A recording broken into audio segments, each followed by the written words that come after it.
Magandang umaga po mula dito sa Cherry Hill, New Jersey. Sabado ngayon, 28 yata ang date, hindi ko na alam. Kagigising lang po natin, hindi pa nga tayo nagsusuklay at what you call this, naghihilamos. Pero kasi, baka mamaya tawagin ako sa work, hindi na naman ako makapag video. So ngayon, habang tayo ay nagbre-breakfast ng ating breakfast, which is yung kape at saka avocado. Itong avocado na to, binili ko nung isang araw, $2 ang isang peraso. So, ganito kalaki yung $2. Yan. $2 po yan. So, pag kahit ano mo ng 56 pesos ang isang dollar, di mga 120, mga ganon ang isang piraso. So, anyway, every time kasi na umuwi ako sa Pilipinas, hindi nagkakataon na season ng avocado. So, hindi ako nakakakain ng avocado sa Pilipinas every time na umuwi ako kasi nga hindi season. At,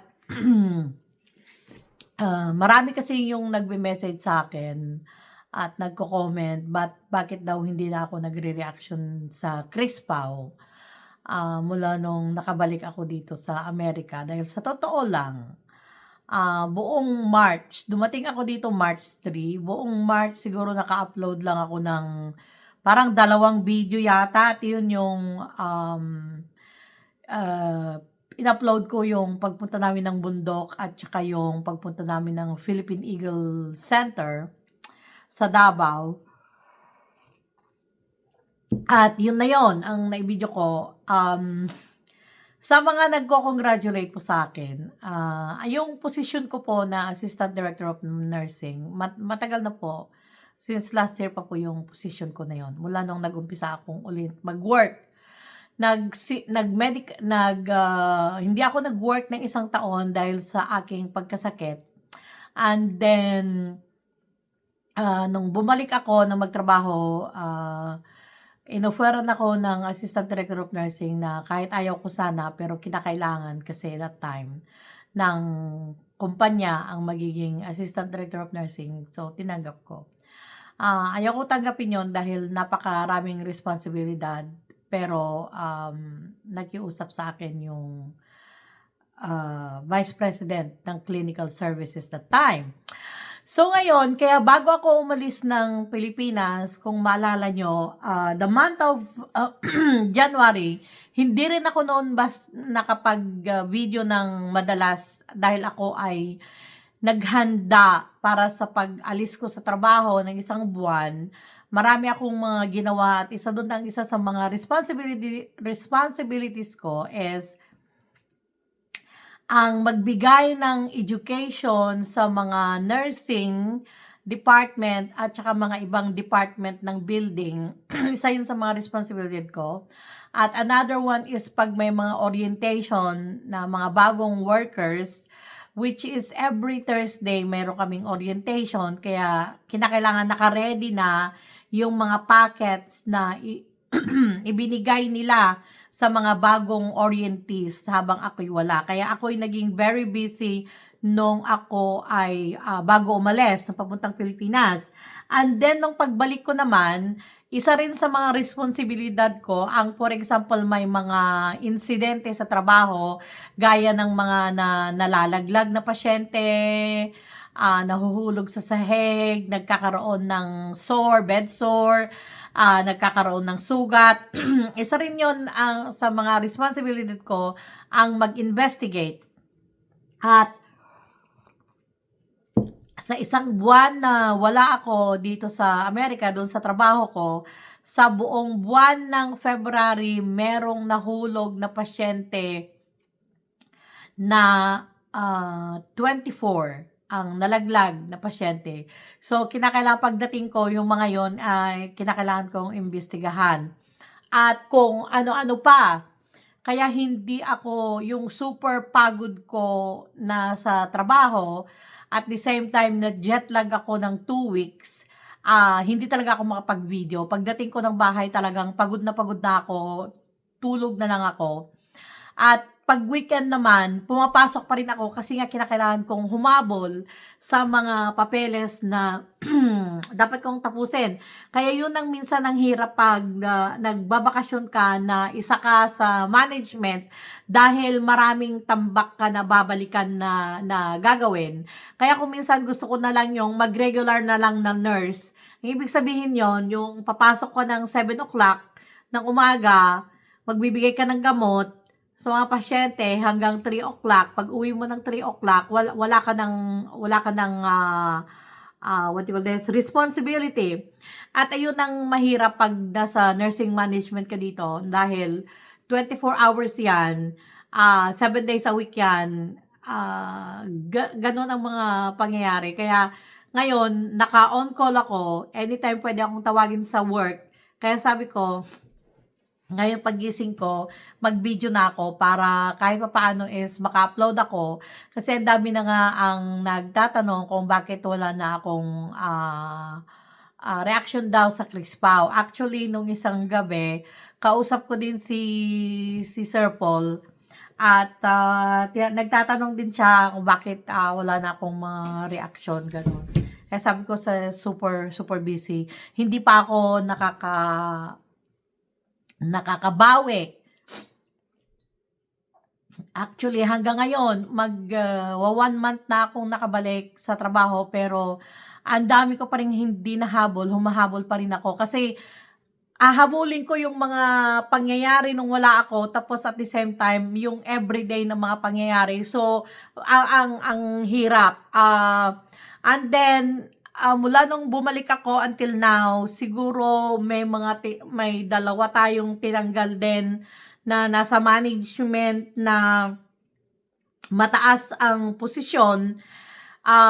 Tinanggal natin sila kasi nag-cause sila ng yung trabaho nila hindi nila ginawang maigi na naging reason kung bakit yung isang pasyente is nagkaroon ng masamang kalagayan dahil sa hindi paggawa ng dapat gawin, no? So, isa din yon sa mga responsibilidad natin na make sure na yung mga yung mga nasasakupan natin na posisyon is ginagawa nila yung trabaho nila. Hindi ako stricto, nagbibigay ako ng chance after chance. Pero yung 'pag dumating na yung time na nagkakaroon na ng harm na tinatawag or nasasaktan na ang pasyente o mga pasyente is wala tayong magagawa. Maawa na tayo sa kanila, sa mga may mga posisyon na 'to o kahit pa yung mga nurses na may mga hindi ginawa na dapat nilang gawin, kinakailangan tanggalin na natin sila. So, 'di bale habang naghahanap tayo ng ipapalit sa mga posisyon na nawala, kung minsan trinatrabaho ko rin yung posisyon nila kaya sobra talaga na ang pagka-busy natin. Kaya talagang hindi talaga ako makapag-reaction. Pero hindi ibig sabihin na hindi ako nanonood ng mga upload ni Pugong Biyahero. Lalo na yung pagpunta nila ng Mindoro, kaya sabi, ang nagustuhan ko na unang ginawa ni Pugong Biyahero pagdating nila ng Mindoro is ang pagdala niya kay Krishna sa puntod ng tatay nila at ang kapatid nila, no, was that 2 years ago nung pumanaw yung kapatid nila ni Sir Paul. At napakalaking bagay yon na doon mo makikita ang sincerity ni Sir Paul kay Krishna. Dahil yun nga, ang una niyang ginawa is dinala niya si Krishna sa puntod at bilang parang ipakilala kumbaga, no? Sa ano man ang mga paniniwala natin, iba't iba ang ating mga paniniwala. Pero para sa akin, that is a sign of respect and a sign of sincerity ni Sir Paul kay Krishna dahil ginawa niya yon, no? Pinakilala siya. So, yun ang dapat malaman na mga kabataan ngayon, na kapag ipakilala ka or dapat ipakilala ka sa mga parents ng boyfriend mo o karelasyon mo, that is a big deal. Yun ang ating kaugalihang mga Pilipino kung tayo ay sincere, no, sa ating karelasyon. Kaya magtaka na yung mga iba dyan na kapag hindi kayo pinakilala sa mga magulang, whether patay man o buhay pa, pag hindi kayo pinakilala, magtaka na kayo dahil questionan nyo na or magtanong na kayo sa sincerity ng karelasyon ninyo. So, yun po ang masasabi ko sa unang-unang ginawa ni Sir Paul is dalhin si Krishna sa 10 ng kanyang team na magbigay galang sa mga yumaong tatay at kapatid ni Sir Paul at dinala nga si Krishna doon sa puntod. So that's a very good na ginawa ni Sir Paul. Kaya dapat si Krishna doon is she should feel dapat ma-feel niya doon ang sincerity, ang pagkatotoo ni Sir Paul sa kanya, no? At maraming nagtatanong, bakit daw hindi ako nagre-reaction? At again, aside from me being so busy, ang ginagawa ko po is gusto kong bigyan ng pagkakataon gaya ng mga sinabi ko ng mga huling mga vlog ko, no? Na gusto kong bigyan ng pagkakataon sina Sir Paul at Krishna na mas magkakilala pa at lubayan ng konti, no? Yung hindi yung atensyon is nakatuon lagi sa kanilang relasyon.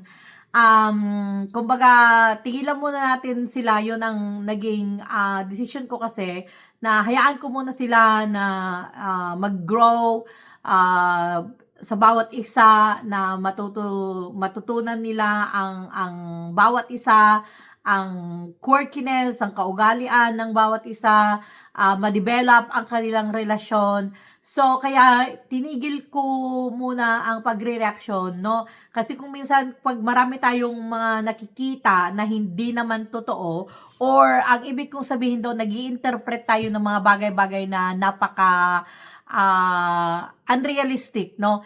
Ayokong mag-interpret ng mga bagay na basta-basta na lang muna. Gusto ko yung mag-grow muna sila. Pero this time, yung pagdala ni Sir Paul kay Krishna sa puntod ng kanyang father at kapatid that is a very big deal.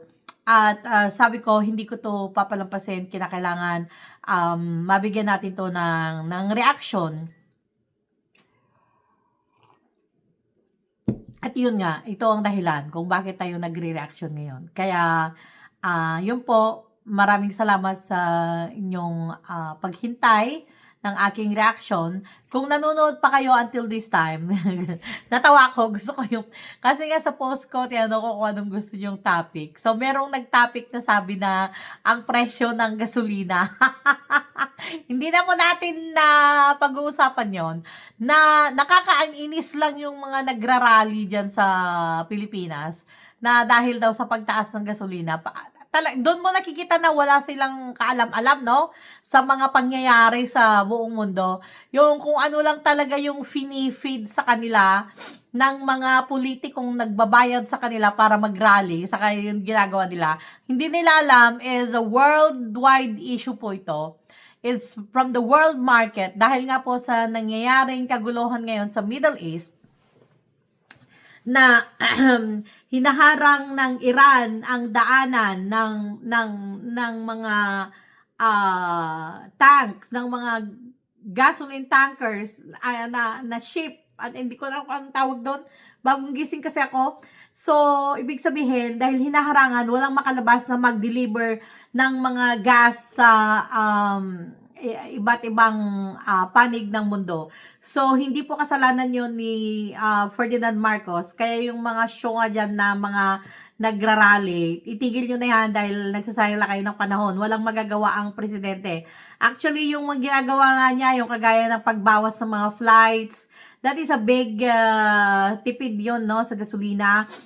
At yung ginagawa naman ng lungsod ng Maynila, na ang tawag ito, ginawa ni Mayor Isko is 1,500 yata na jeepney yon, na sila, babayaran nila yung jeepney ng, magkano yan? 3,000 to 5,000 pesos a day, pero libre na sakay ng mga residente ng Maynila. So, buti na may mga ginagawa ang mga local governments para makatulong sa oil crisis na tinatawag. This is worldwide. Wala po tayong magagawa. Kaya nga kahit kaming magkakaibigan, like, we're not planning even to go anywhere. Trabaho-bahay lang talaga para makatipid sa gasolina. At yun lang talaga. Yun lang talaga ang pwede mong gawin. Wala tayong magagawa. Kaya nga kung pwede talaga, bibili na ako ng kabayo at ako'y magkakabayo na, na lang para pumasok. So, maraming salamat po sa inyong paghintay, at iyon nga po at ang dahilan kung bakit hindi ako nakapag-reaction na video mula nung ako ay dumating dito sa Amerika. Kaya hintayin niyo po ang iba. Thank you.